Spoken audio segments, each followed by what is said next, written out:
HPCL company અને દુધઈ સબ બ્રાન્ચની બાબતને લઈને કચ્છ જિલ્લાના કલેક્ટરને રજૂઆત કરવામાં આવી। આજે બંને બાબતની રજૂઆત થઈ છે। બે સેન્સિટિવ મુદ્દા છે। એક એચપીસીએલ કંપની અને બીજી દુધઈ સબ બ્રાન્ચનો 3 વર્ષથી સતત મુદ્દો ચાલે છે। પહેલી વાત એચપીસીએલની કરું।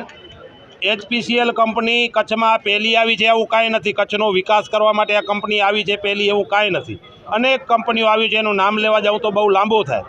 ક્યારેય દાદાગીરી ન કરી હોય ને એવી કંપની આ ખેડૂતો સાથે દાદાગીરી કરે છે। ખેડૂતને કોઈ પણ પૂછ્યા વગર, ખેડૂતની ક્યાંય પણ મંજૂરી લીધા વગર, કોઈ મસલત કર્યા વગરનો 25 કિલા દાડમમાં અંદર માલ હોય, રાયડાના પાકો ઊભા છે, એરંડા ઊભા છે, એમને પટ્ટો મારી દીધો છે। આજે 4 મહિના અગાઉ ખોખરામાં ગામમાં પણ પટ્ટો મારી ગયા હતા। એટલે એક ખેડૂતોને ભય ફેલાવવાનું કે તમે જેને અહીંયા કાંઈ પણ કરવા આવશો તો તમને અમે જેને પોલીસમાં ફિટ કરાવી દઈશું। અને પોલીસને સાથે રાખીને આપના માધ્યમથી સરકાર અને તંત્રને કહું છું કે આવી લોકશાહી દેશની અંદર દમનગરી ન હોય, વિકાસ થાય। એમાં ભારતીય કિસાન સંઘ અને ખેડૂતોને ક્યારેય વાંધો ન હોઈ શકે, પણ ખેડૂતોના ભોગે આવો વિકાસ થાય। કંપનીના ગુંડાઓ અમારી બેન દીકરી ખેતરમાં સેફ નથી, હું એમ કહું તો આજે ખોટું નથી। બેન દીકરીઓ આજે ખેતરમાં જતા ડરે છે। આવી પરિસ્થિતિમાં ખેડૂતો જે વળતર માંગે છે એ તો માત્ર વ્યાજબી પાક અને સમજી લો એમનો જમીન પાક સાથે માત્ર એકરના 10 લાખ રૂપિયા માંગે છે। આ જ કંપનીએ મોરસર ગામની અંદર 40 લાખ રૂપિયા એકર જમીન ખરીદી છે।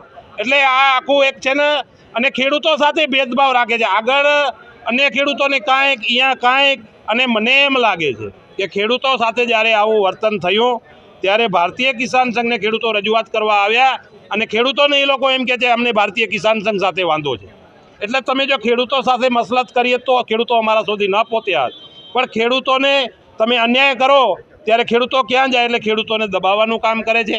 અને બીજી બાબત, સરકારનું નામ લઈને, પીએમઓમાં એનું નામ લઈને, નરેન્દ્ર મોદી સાહેબનું નામ લઈને, હું માનું છું ત્યાં સુધી સરકારે એવી સૂચના નહીં આપી હોય કે તમે બેન દીકરીઓ સાથે દમન કરજો, ખેડૂતો સાથે દમન કરજો।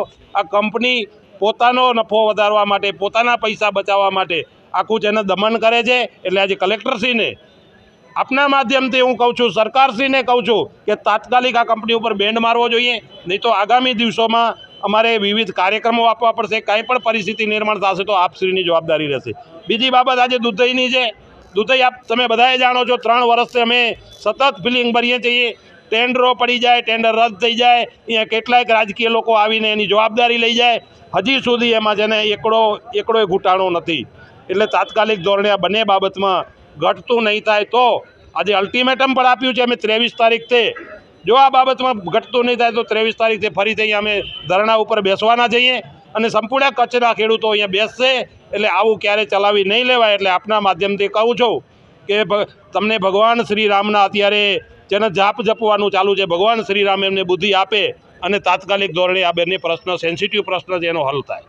અંદર અત્યારે કલેક્ટર સાહેબે એવું કીધું છે કે આપ એડિશનલ સાથે બેસીને ચર્ચા કરો। આથી અગાઉ પણ અમે ચર્ચા કરી ચૂક્યા છીએ। કંપની છે ને એને કાયદો બતાવીને એના રટન કરે છે। કાયદો તો બધાય માટે સરખો હોય, એક જગ્યાએ એક ને બીજી જગ્યાએ બીજું આવું કાંઈ હોઈ ન શકે, હું માનું છું ત્યાં સુધી। એટલે અલગ અલગ ખેડૂતોને વીખીને, ખેડૂતોમાં ભાગલા પાડીને, ખેડૂતોમાં તે એક નફો કાઢવા માટેનું કામ કરે છે। એટલે અત્યારે અમે એડિશનલ સાહેબ જોડે હમણાં બેસશું, જોઈએ શું ચર્ચા થાય છે।